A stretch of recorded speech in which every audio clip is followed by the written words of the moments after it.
Today we're kicking off this week's series called Narcissism Defined. We're going to be diving into the DSM-5 and talking through the 9 different characteristics of narcissistic personality disorder.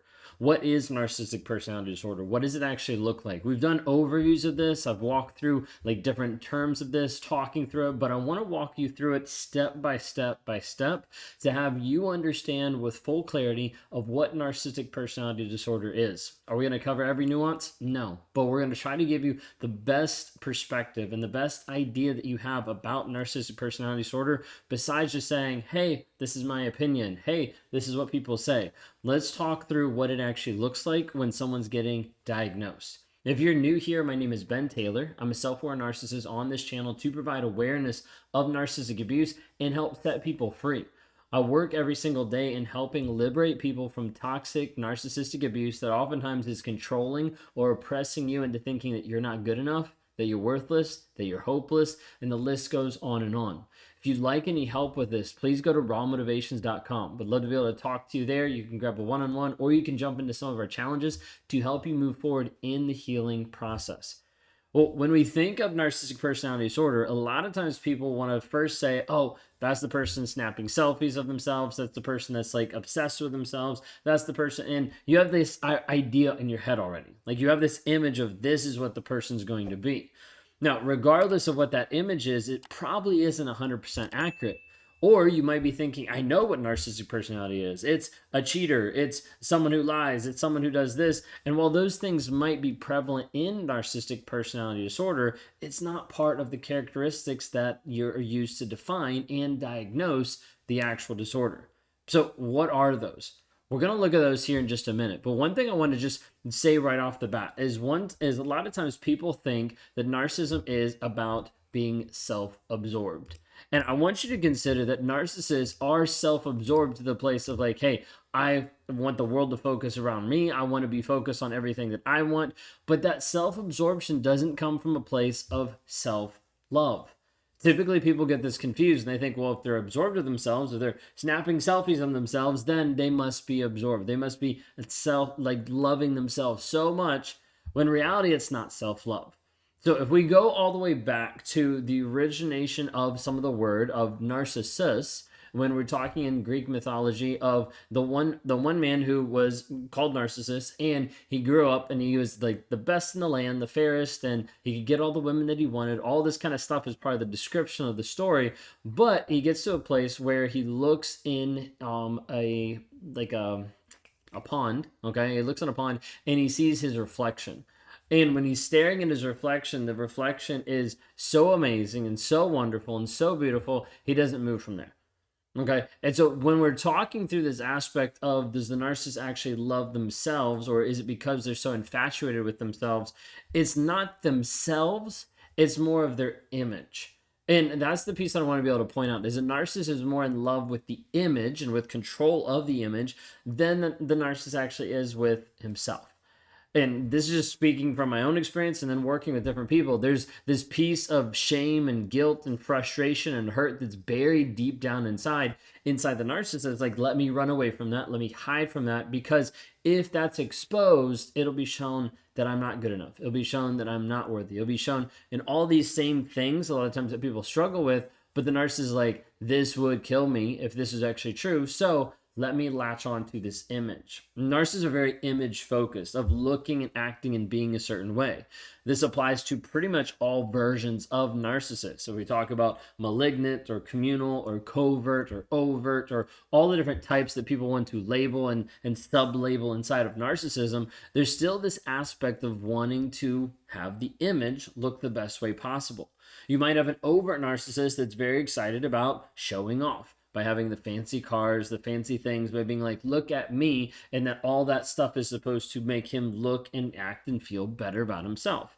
But then you might have the covert that's not focused on all the outward appearance, but might be more focused on being the victim. And everybody's still looking at him because he's the victim in each situation. Then you might have the communal narcissist that's going around and is like, look at me through my service of what I'm actually doing, of how I'm helping society. And people are like, you're so amazing at helping society. And he's like, yeah, I know, but it's all internal. Okay, so there's a lot of different ways that the 9 diagnostic traits are going to go across all different subtypes. And a lot of times people think like, oh, well, mine can't be a narcissist because he doesn't have X, Y, and Z. But oftentimes he does. It's just different. It's just under the surface, like we just talked about, just with the grandiosity kind of a thing. So you need to understand, narcissists are not these self-absorbed people that are in love with themselves. Okay, they're just people that are running away from shame, are running away from guilt. The mechanisms of what that looks like and the defense mechanisms that they've built into their life oftentimes are very abusive, and you'll see that as we talk through the 9 diagnostic traits this week and how they're actually defined. Now, a couple of things too is like sometimes people are like, narcissists aren't like mean, narcissists aren't like violent, narcissists aren't all these kind of things. They'll come up with like a bunch of things like narcissists aren't bad people, all this kind of stuff. And at the end of the day, you need to understand narcissistic personality disorder as a whole, when you read the diagnostic traits, ends up being abusive. Like, there's not someone that is going to come into your life that's going to be arrogant, look down on you, and not end up going towards this like abusive behavior. Now, that level of abuse can vary depending on who you're with, what it looks like. So I'm not saying that every single narcissist out there is someone who's going to like punch you in the face. However, you never know. We've had lots of people that have expressed and written in stories and said, "Hey, please let people know how awful this is." We're talking from people that have been through traumatizing experiences. We're talking about people who have had emotional, mental, sexual assault, all different things that have happened in them, to people that have died in the relationship because of how that person was abusive. So we just need to be able to understand, like, this is something that typically comes along with some level of abuse, whatever that might look like. So when we talk through narcissism, it runs through every aspect of a person's life, and it affects you in a huge way.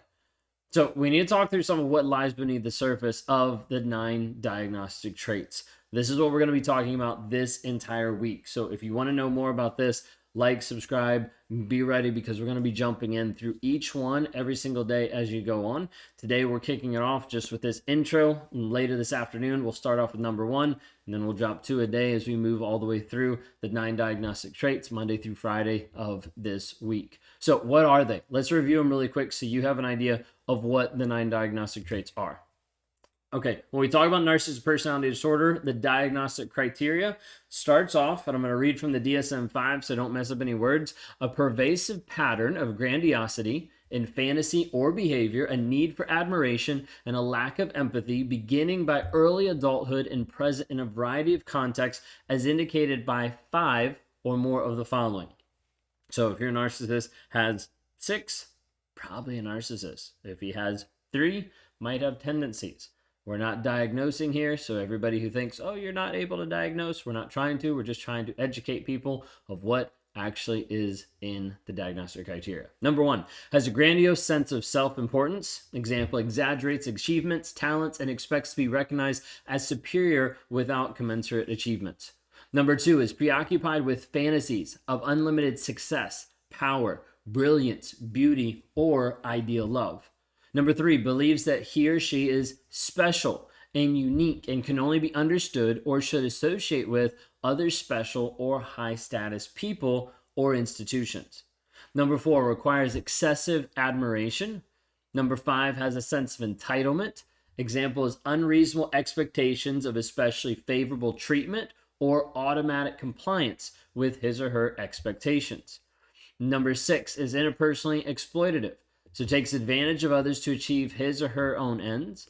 Number 7, lacks empathy, but is unwilling to recognize or identify with the feelings and needs of others.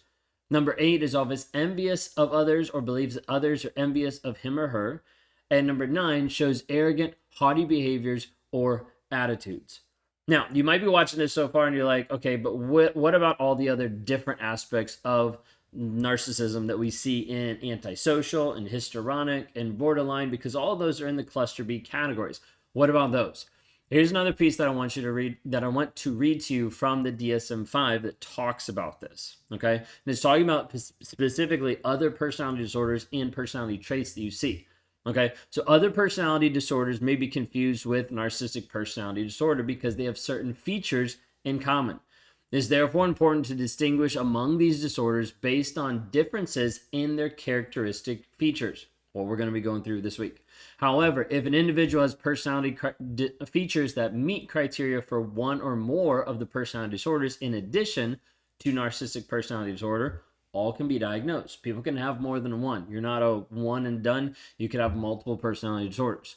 The most useful feature in discriminating narcissistic personality disorder from histrionic, antisocial, and borderline, the other cluster B categories, in which interactive styles are callous, needy, respectively, is the grandiosity characteristic of narcissistic personality disorder. It's typically what sets it apart. Okay, grandiosity can appear in different ways, like we mentioned, but typically what sets it apart. The relative stability of self-image, as well as the relative lack of self-destructiveness, impulsivity, and abandonment concerns that also help distinguish narcissistic personality disorder from borderline personality disorder. Excessive pride in achievements, a relative lack of emotional display, and disdain for others' sensitivities help distinguish narcissistic personality disorder from histrionic personality disorder. Although individuals with borderline and histrionic and narcissistic personality disorders may require a lot of attention, much attention, those with narcissistic personality disorder specifically need that attention to be admiring. Individuals with antisocial or narcissistic personality disorders share a tendency to be tough-minded, glib, superficial, exploitative, and unempathetic. However, narcissistic personality disorder does not necessarily include characteristics of impulsivity, aggression, and deceit. In addition, individuals with antisocial personality disorder may not be as needy of the admiration and envy of others, and persons with narcissistic personality disorder usually lack the history of conduct disorder in childhood or criminal behavior in adulthood. In both narcissistic personality disorder and obsessive compulsive personality disorder, the individual may profess a commitment to perfectionism and believe that others cannot do things as well. In contrast to accompanying self-criticism of those with obsessive compulsive disorder, personality disorder, individuals with narcissistic personality disorder are more likely to believe that they have achieved perfection. Suspiciousness and social withdrawal usually distinguish those with schizotypal and paranoid personality disorders from those with narcissistic personality disorder. When these qualities are present in individuals with narcissistic personality disorder, they derive primarily from fears of having imperfections or flaws revealed. All right, that's it, because that's a bunch of words that I just went through. Okay, but the whole aspect is just trying to give a perspective of, hey, you can have more than one, and there's different things that set it apart. So we're going to dive into this more this week. So if you're ready to be able to jump in, then like, subscribe, be ready, because we have another video that'll drop later today talking through the first aspect of narcissistic personality disorder, a grandiose sense of self.